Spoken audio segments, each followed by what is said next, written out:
Hey guys, what's going on? MassGFX here. Today I'm going to bring you another Photoshop tutorial. In this tutorial I'm going to be showing you how to create the glowing neon line effect here. Now there are quite a few tutorials up on this already. However, there are very few tutorials that show you how to create the different color flows here. So it's a very simple effect, and I feel a lot of you guys would really enjoy to see this one. So what we're going to go ahead and do is bring up our image. As you see, it's the same image, just going to start from scratch here. First thing you want to do is bring up a new layer, and then we're going to bring up our pen tool. We're going to make sure it's selected on the middle one right here on your path selection, and what it's going to allow us to do is click and make points here, and it won't fill them in. So now that we have that selected, what we're going to do is we're going to take our pen tool, we're going to click to make a point, then we're going to click and make another point. We're going to continue holding down our left mouse button, and we're going to drag off into a diagonal direction until it creates a nice little curve right there. And we're going to continue to do this all the way around her body. You can get as close or as far away as you want. What I'm doing for here is trying to continue with the shape of her body. And then we're going to get it nice and thin at the bottom there.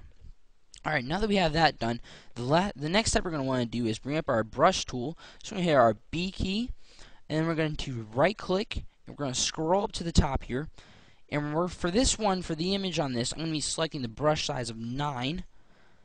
And what we're going to do is go back to our pen tool, and then we're going to right click, we're going to hit stroke path, we're going to make sure it's set on brush and click OK. As you can see, it just stroked the entire brush path that we just made with the brush size that we selected and the color that we have. Now, in order to get these lines off, you have to do is hit enter one more time.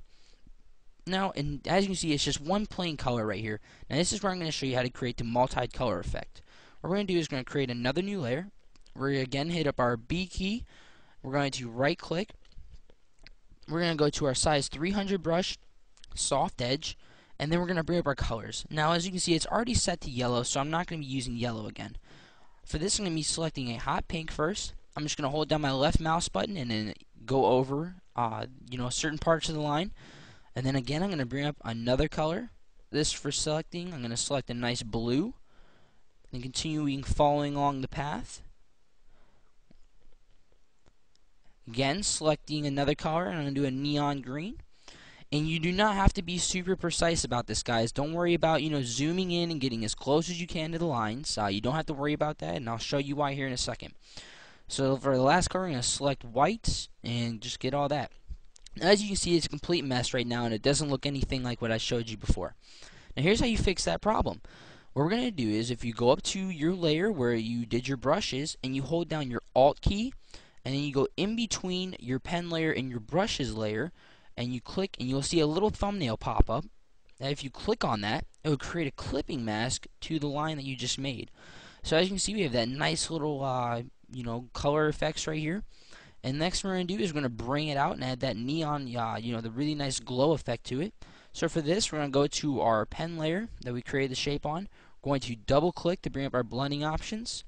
For here, we're going to do an outer glow. We're going to set the blend mode to normal.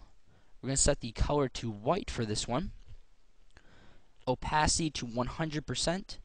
And you can mess with the spread and size as much as you wish. And we're going to set it to about 8. The next thing we're going to do is we're going to add a stroke. We're going to set the size to 1.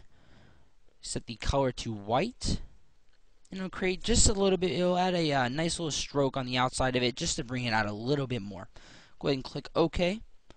And from here we're going to give it that effect where it's behind and coming in front of her body. So in order to do this, we're going to zoom in a little bit. We're going to bring up our eraser tool. We're going to make sure it's selected on the, for me, I like to have it on the soft edge eraser. Now as you can see, what this is going to do for us is if we hold here, it doesn't exactly erase like a normal brush would, or a normal eraser, I'm sorry.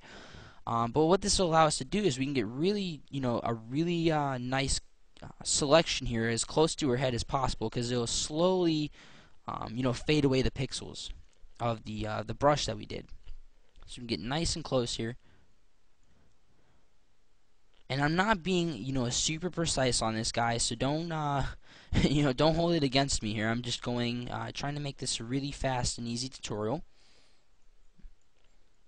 Of course, when you're going to do this on your own images, you're going to be, a lot more precise than what I'm being. But while I'm erasing this, some ideas that you guys could do for this effect. You could do them on video game characters. If you're creating a desktop wallpaper and you need something to just kind of bring it out. If it just seems a little plain and simple, you can do it on that. Um, it's just a wide range of things you can do with this effect. So we're just gonna go ahead and erase this last bottom part here, like so. Alright, now that we have that done, we can zoom back out. And I see it's a little bright for me. It wasn't that bright in our first one, as you can see. So what I wanted to do for this is I went over here to my fill option, selected the arrow, and then I just lowered the fill ratio on it. And it just kind of, a little, I don't know, I don't really know the word for it, but it just kind of took it down a little bit more. It took the tone down and just made it flow a lot better with the background. So go ahead and zoom out, and there's our image. So again, guys, this is supposed to be a quick and easy tutorial. I hope you guys enjoyed this. But other than that, guys, take it easy.